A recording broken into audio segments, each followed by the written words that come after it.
Hi students, आपका स्वागत है परमार क्लासेस फॉर साइंस में।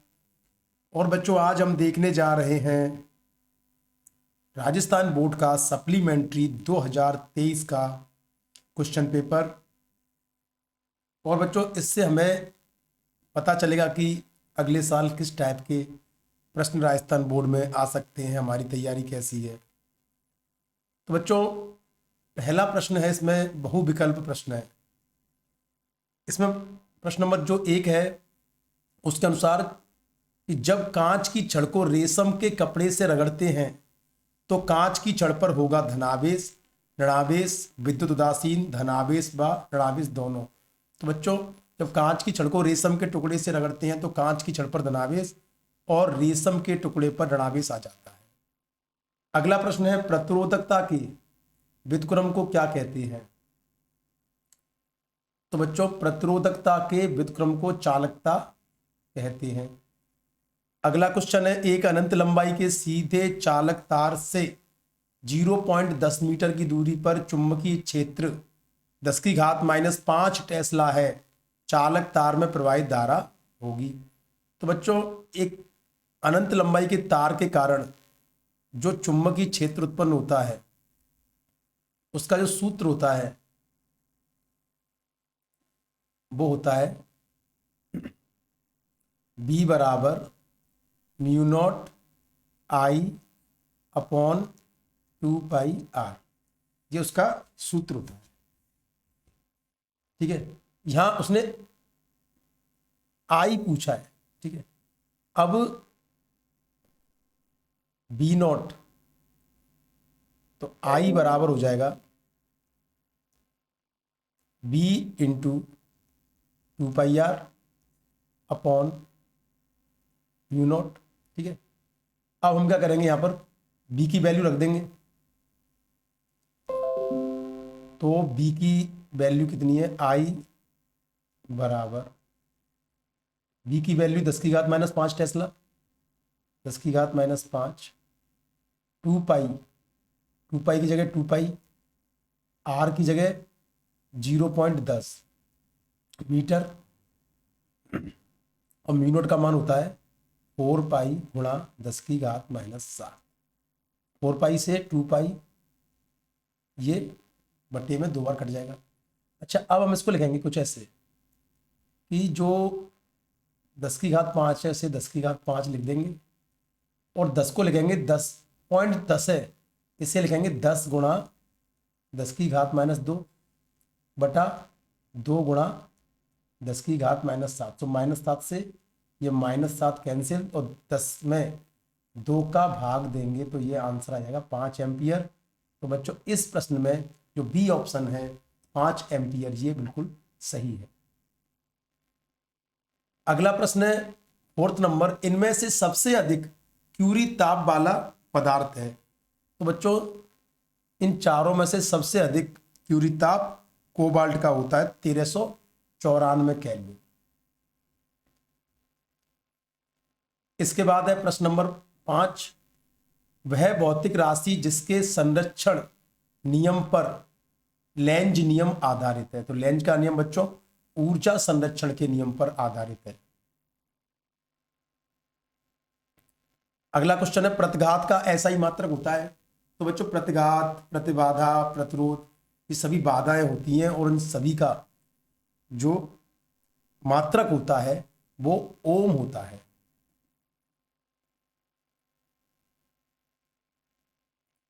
अगला क्वेश्चन है, जल शोधक में जीवाणुओं को मारने में तरंगें उपयोगी होती हैं। अवरक्त मतलब इंफ्रारेड, सूक्ष्म तरंगें मतलब माइक्रोवेव्स, पराबैंगनी अल्ट्रावायलेट और गामा किरणें। तो बच्चों, पानी में जीवाणुओं को मारकर उसे शुद्ध करने के लिए हम पराबैंगनी या अल्ट्रावायलेट किरणों का उपयोग करते हैं।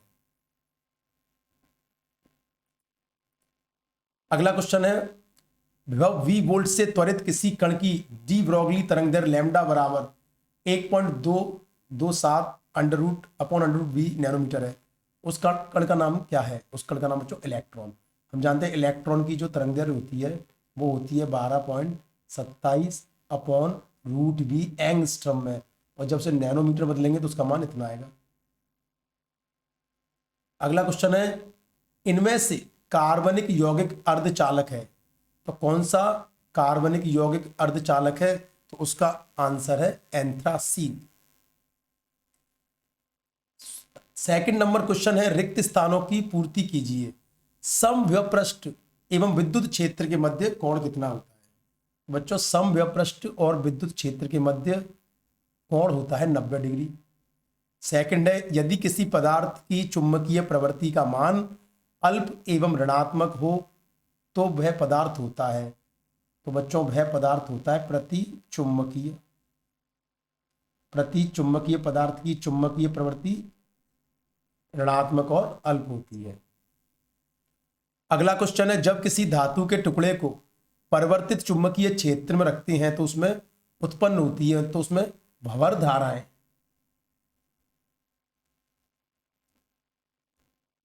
उत्पन्न हो जाती है। क्वेश्चन नंबर 4 है, ब्रूस्टर के नियमानुसार अपवर्तनांक म्यू बराबर 10 IP। ये ब्रूस्टर नियम है, म्यू बराबर 10 IP।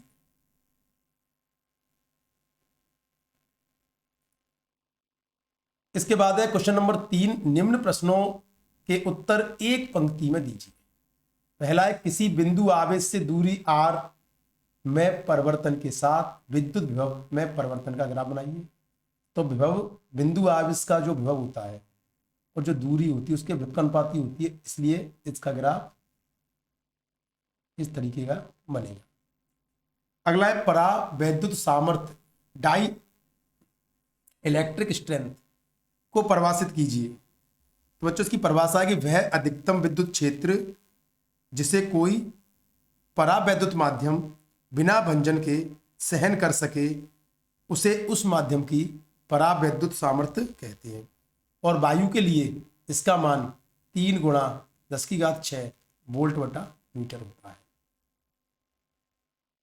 अगला क्वेश्चन है बच्चों, दिए गए VI आरेख से तार के प्रतिरोध का मान लिखिए। तो बच्चों, तार का प्रतिरोध होता है R बराबर V/I।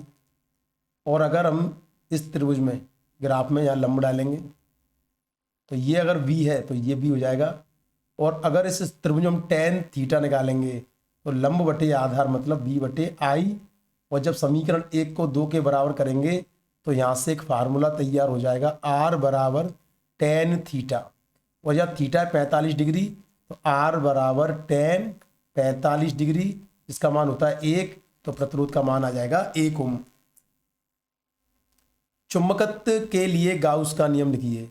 तो चुंबकीय क्षेत्र में किसी बंद पृष्ठ से निर्गत चुंबकीय फ्लक्स का मान सदैव 0 होता है। स्वप्रेरकत्व में स्वप्रेरकत्व को विद्युत जड़त्व क्यों कहते हैं? क्योंकि जो प्रेरकत्व होता है, जो कॉइल होती है, उसके अंदर एक भौतिक राशि होती है, उसके अंदर एक गुण होता है, उसे स्वप्रेरकत्व कहते हैं। जब इसमें धारा में परिवर्तन होता है, धारा का मान बढ़ता है या घटता है, तो ये धारा परिवर्तन का विरोध करता है, इसीलिए इसे विद्युत जड़त्व भी कहते हैं। अगला क्वेश्चन है, एक आवेशित कण अपनी माध्य अवस्था के दोनों ओर 10⁶ हर्ट्ज आवृत्ति से दोलन करता है। दोलक द्वारा जनित विद्युत चुंबकीय तरंगों की आवृत्ति क्या होगी? बच्चों, कोई भी आवेशित कण जितनी आवृत्ति से दोलन करता है वह उतनी ही आवृत्ति की या उतनी ही ऊर्जा की विद्युत चुंबकीय तरंग उत्पन्न करता है। तो इसका आंसर है 10⁶ हर्ट्ज। अगला प्रश्न है, प्रकाश को प्रकाश में मिलाने पर अंधकार उत्पन्न हो सकता है, यह परिघटना क्या कहलाती है? तो यह परिघटना कहलाती है व्यतिकरण। अगला है, नैंड गेट की सत्य सारणी बनाइए। तो नैंड गेट में 2 तो निवेशी सिग्नल है A और B, और इसका जो निर्गत Y है, नैंड मतलब एंड प्लस नॉट, मतलब एंड गेट तो दोनों का गुणा करेगा और नॉट इसे उल्टा करेगा। तो 0 0 संकेत प्रवेश कराएंगे तो गुणा करेंगे तो 0 और उल्टा हो जाएगा 1 1 0 1 0 1 1 और 1 1 0। बच्चों ये नैंड गेट की सत्य सारणी जो लॉजिक गेट्स में से आया हुआ है। अगला है डेरिवेशन है बच्चों, ये पोटेंशियोमीटर विभवमापी की सहायता से दो प्राथमिक सेलों के विद्युत वाहक बलों की तुलना का सूत्र प्राप्त कीजिए। बच्चों अब 2024 में राजस्थान बोर्ड में ये हट चुका है और लेकिन ये प्रैक्टिकल में भी अभी उपस्थित है। अगला है एक कार्बन प्रतिरोधक के प्रतिरोध का मान 240 ओम है, इसके वर्ण कोड के नाम क्रम से लिखिए। तो बच्चों 240 का मतलब हो गया 24 गुणा 10⁻1 ओम। तो ये जो पहला रंग है वो लाल रंग की पट्टी है, जो दूसरी पट्टी है वो पीले रंग की है और जो तीसरी पट्टी है वो भूरे रंग की है। तो बच्चों ये भी टॉपिक 2024 में राजस्थान बोर्ड में हट चुका है। अगला क्वेश्चन है 6 नंबर, प्रत्यावर्ती धारा के वर्ग माध्य मूल मान और शिखर मान में संबंध लिखिए। तो प्रत्यावर्ती धारा का जो वर्ग माध्य मूल मान है IRMS वो इसके शिखर मान का 1/√2 गुना होता है। अगला न्यूमेरिकल है, एक उच्चाई ट्रांसफार्मर 220 वोल्ट को 1100 वोल्ट में परिवर्तित करता है। मतलब इसकी हम प्राथमिक कुंडली में अगर 220 वोल्टेज प्रवेश कराते हैं तो इसकी दूसरी कुंडली में हमें 1100 वोल्ट मिल जाते हैं। और द्वितीय कुंडली में फेरों की संख्या अगर 800 है तो प्राथमिक कुंडली में फेरों की संख्या क्या होगी। बच्चों इसका बहुत ही छोटा सा फार्मूला है, BP/BS बराबर NP/NS। तो BP 220/1100, NP ज्ञात करना है और 800। ठीक है, अब 2 जीरो से 2 जीरो कट गई। ठीक है, 11 से ये कट गया 2 बार, 20 इधर ले जाएंगे तो 160 फेरे। अगला प्रश्न है, किसी माध्यम में क्रांतिक कोण को परिभाषित कीजिए और माध्यम के क्रांतिक कोण एवं अपवर्तनांक में संबंध लिखिए। तो बच्चों जब कोई प्रकाश की किरण सघन माध्यम से विरल माध्यम में जाती है तो आपतन कोण का वह मान जिसके संगत विरल माध्यम में अपवर्तन कोण का मान 90 डिग्री हो जाता है, उस आपतन कोण को ही क्रांतिक कोण कहते हैं। संबंध अपवर्तनांक बराबर 1/sin c, ये अपवर्तनांक और क्रांतिक कोण में संबंध है। अगला है, किसी छोटी दूरबीन के अभिदृश्यक एवं नेत्रिका की क्षमता है क्रमशः 3 डायोप्टर और 27 डायोप्टर है। दूरदर्शी की आवर्धन क्षमता ज्ञात कीजिए। तो अभिदृश्यक लेंस की क्षमता है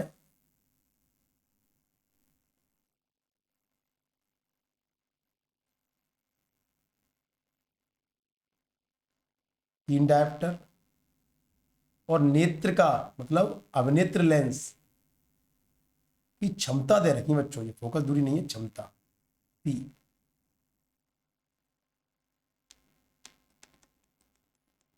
अवदृश्यक लेंस की क्षमता P0 बराबर 3 डायोप्टर और अवनेत्र लेंस की क्षमता 27 डायोप्टर है।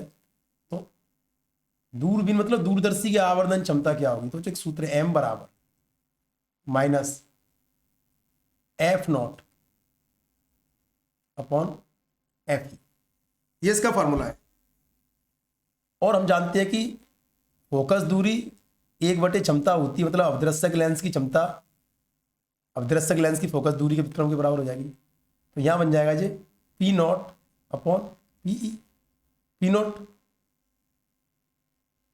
उल्टा हो जाएगा PE/P0। PE के मान 27/3 -9, इसकी आवर्धन क्षमता आ जाएगी। हाइगेंस के तरंग सिद्धांत से प्रकाश के अपवर्तन हेतु स्नेल का नियम व्युत्पन्न कीजिए। जो डेरिवेशन है जो 10 चैप्टर है उसका है। प्रकाश का विवर्तन किसे कहते हैं, एकल झिर्री द्वारा विवर्तन की तीव्रता वितरण का ग्राफ बनाइए। तो बच्चों प्रकाश का विवर्तन क्या होता है? जब प्रकाश की किरण किसी संकीर्ण संकीर्ण रेखा छिद्र से होकर गुजरती है तो वह उसके किनारों से मुड़ जाती है और ज्यामितीय छाया क्षेत्र में फैल जाती है। इस घटना को प्रकाश का विवर्तन कहते हैं। और बच्चों प्रकाश के विवर्तन का जो तीव्रता वितरण आरेख है वो कुछ इस तरह का होता है। ठीक है, दहली आवृत्ति और कार्य फलन को परिभाषित कीजिए। दहली, ये दोनों परिभाषा बच्चों हर साल इंपॉर्टेंट रहती है। दहली आवृत्ति, आपतित प्रकाश की वह न्यूनतम आवृत्ति जिस आवृत्ति का प्रकाश धातु की सतह पर डालने से वह उसमें से इलेक्ट्रॉनों का उत्सर्जन कर दे, दहली आवृत्ति कहलाती है। और कार्यफलन, धातु के सतह में से इलेक्ट्रॉनों को बाहर निकालने के लिए जितनी न्यूनतम ऊर्जा की आवश्यकता होती है उसे कार्यफलन कहते हैं। अगला क्वेश्चन है 20 वाट के बल्ब, मतलब बल्ब की जो शक्ति दे रखी है वो 20 वाट है, उसमें से 5 गुणा 10 की घात 19 फोटोन प्रति सेकंड उत्सर्जित होती है। मतलब उसमें से 5 गुणा 10 की घात प्लस 19 फोटोन हर सेकंड में निकल रहे हैं। तो एक फोटोन की ऊर्जा क्या होगी? तो बच्चों इसका फॉर्मूला है कि एक फोटोन की ऊर्जा इंटू टोटल फोटोन की संख्या बराबर कुल शक्ति, कुल ऊर्जा। तो बच्चों एक सेकंड की जो कुल ऊर्जा होती है वो उसे ही शक्ति कहते हैं। तो इसे ऐसे ही पढ़ सकते, शक्ति मतलब होता है एक सेकंड की कुल ऊर्जा। तो कुल ऊर्जा कैसे निकलेगी? अगर किसी बल्ब में से एक फोटोन निकल रहा है उसकी ऊर्जा ई है तो एन फोटोन निकलेंगे तो टोटल एक सेकंड ऊर्जा निकलेगी एन इंटू ई, इसे शक्ति कहती है। तो ई बराबर हो जाएगा पी बटा एन। पी है 20, एन है 5 गुणा 10 की घात 19, इसे ऊपर ले जाएंगे और 5 से काट देंगे तो ये आएगा 4 गुणा 10 की घात -19 जूल। तो जूल में तो इतना आंसर आएगा, लेकिन इसमें जितने भी आंसर आते हैं सब इलेक्ट्रॉन वोल्ट में, उसे चेंज करेंगे 4 गुणा 10 की घात -19 और 1.6 गुणा 10 की घात -19 इलेक्ट्रॉन वोल्ट में, ये कट जाएगा। और 1.6 का अगर हम 4 में भाग देंगे तो 2.5 इलेक्ट्रॉन वोल्ट इसका आंसर है। अगला क्वेश्चन है कि यदि कार्बन नाभिक की त्रिज्या 3 गुणा 10 की घात -15 मीटर है तो मॉलिब्डेनम की त्रिज्या क्या होगी? नाभिक की त्रिज्या, नाभिक की त्रिज्या का सूत्र बच्चों R बराबर R0 a की घात 1/3। तो पहले हम कार्बन की ले लेते हैं। तो मान लीजिए कार्बन की त्रिज्या R1 है, उसकी द्रव्यमान संख्या A1 है। अब मॉलिब्डेनम की त्रिज्या R2 है, उसकी द्रव्यमान संख्या A2 है। इन दोनों का लगा देंगे भाग, ये कट जाएगा। कार्बन की त्रिज्या है 3 गुणा 10 की घात -15, मॉलिब्डेनम की पूछी है, और कार्बन की द्रव्यमान संख्या है 12 और मॉलिब्डेनम की 96। ठीक है, ये कट जाएगा 1/8 बार, 1/3, और 1/8 का अगर हम 1/3 करेंगे तो आएगा 1/2। और R2 जब निकालेंगे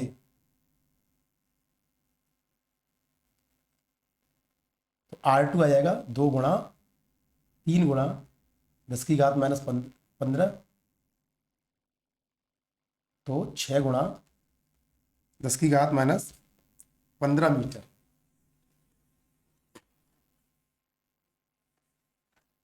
इस तरीके से हम इसकी त्रिज्या निकालेंगे। अगला है निम्न को परिभाषित कीजिए। नाभिकीय विखंडन, नाभिकीय संलयन। नाभिकीय विखंडन, जब एक भारी नाभिक टूटकर 2 हल्के नाभिक का निर्माण करता है तो उसे नाभिकीय विखंडन कहते हैं। और इसका उल्टा लिख देंगे, अगर 2 हल्के नाभिक मिलकर अगर एक भारी नाभिक का निर्माण करते हैं तो उसे नाभिकीय संलयन कहते हैं। अगला क्वेश्चन है जो कि फर्स्ट चैप्टर से आया है। वैद्युत द्विध्रुव के कारण विषुवतीय तल पर स्थित किसी बिंदु पर विद्युत क्षेत्र का व्यंजक प्राप्त कीजिए, आवश्यक चित्र बनाइए। क्वेश्चन नंबर 17, एक एम्पियर का परपतीय नियम किसी लंबी धारावाही प्रणालिका के अक्ष पर चुंबकीय क्षेत्र का सूत्र व्युत्पन्न कीजिए, आवश्यक चित्र बनाइए। 18 नंबर क्वेश्चन है, हाइड्रोजन परमाणु की Nv कक्षा में इलेक्ट्रॉन की ऊर्जा En बराबर -13.6/n² इलेक्ट्रॉन वोल्ट प्राप्त कीजिए, डेरिवेशन है। ऋणात्मक ऊर्जा से क्या तात्पर्य बच्चों? यहाँ पे जो ऋणात्मक ऊर्जा है इससे यह तात्पर्य है कि कोई भी इलेक्ट्रॉन जब नाभिक के चारों चक्कर लगाता है और इससे अगर हमें बाहर निकालना है तो ऊर्जा देनी पड़ेगी। यहाँ ऋणात्मक शब्द का मतलब, चिन्ह का मतलब ये है। 19 नंबर, प्रकाश के प्रकीर्णन को परिभाषित कीजिए। सिद्ध कीजिए कि किसी गोली दर्पण की फोकस दूरी उसकी वक्रता त्रिज्या की आधी होती है। आवश्यक कर्ण चित्र भी बनाइए। अगला है पार्श्विक विस्थापन की परिभाषा लिखिए। किसी गोलीय पृष्ठ पर अपवर्तन का सूत्र N2/V माइनस N1/U बराबर N2 माइनस N1/R व्युत्पन्न कीजिए। आवश्यक कर्ण चित्र बनाइए जहां संकेतों के सामान्य अर्थ है। अगला है अर्धचालक में ऊर्जा बैंड अंतराल किसे कहते हैं? तो संयोजी बैंड और चालन बैंड के मध्य जो ऊर्जा का अंतर होता है बच्चों, उसे ऊर्जा बैंड अंतराल कहते हैं। निम्न में से दिए गए IV अभिलाक्षणीय वक्र में प्रयुक्त अर्धचालक डायोड का नाम लिखिए। इसका उपयोग वोल्टता नियंत्रक के रूप में चित्र सहित समझाइए। तो बच्चों वोल्टता नियंत्रक के रूप में हम जेनर डायोड का उपयोग करते हैं, तो वही है और उसी की चित्र सहित उसको समझाना है। P प्रकार के अर्धचालक को परिभाषित कीजिए। तो बच्चों जब शुद्ध अर्धचालक में हम त्रिसंयोजी अशुद्धियों को मिला देते हैं तो जो अर्धचालक प्राप्त होते हैं उसे P प्रकार के अर्धचालक कहते हैं। और बच्चों ये निवेशी संकेत है और ये निर्गत संकेत, मतलब ये तो प्रत्यावर्ती धारा है और ये दिष्ट धारा है। तो ये बाई प्रत्यावर्ती धारा को दिष्ट धारा बदल रहा है, इसीलिए इसे बोलेंगे दिष्टकारी, क्योंकि ये आधे भाग को बदल रहा है, इसीलिए ये अर्ध तरंग दिष्टकारी। तो पहचानना पड़ेगा बाई कौन है, अर्ध तरंग दिष्टकारी। इसका परपच चित्र बनाकर इसकी कार्यविधि हमको लिखनी है। तो बच्चों ये था राजस्थान बोर्ड 2023 का सप्लीमेंट्री क्वेश्चन पेपर। और भी बच्चों आपको अगर कोई भी पेपर चाहिए बोर्ड के एग्जाम का तो अपने चैनल पर जाइए, वहाँ सारे के सारे पेपरों की वीडियो डली है सॉल्यूशन के साथ। तो बच्चों अगर वीडियो अच्छी लगी हो तो लाइक जरूर करें और अभी तक चैनल को सब्सक्राइब नहीं किया है तो जल्दी करें। Thank you students.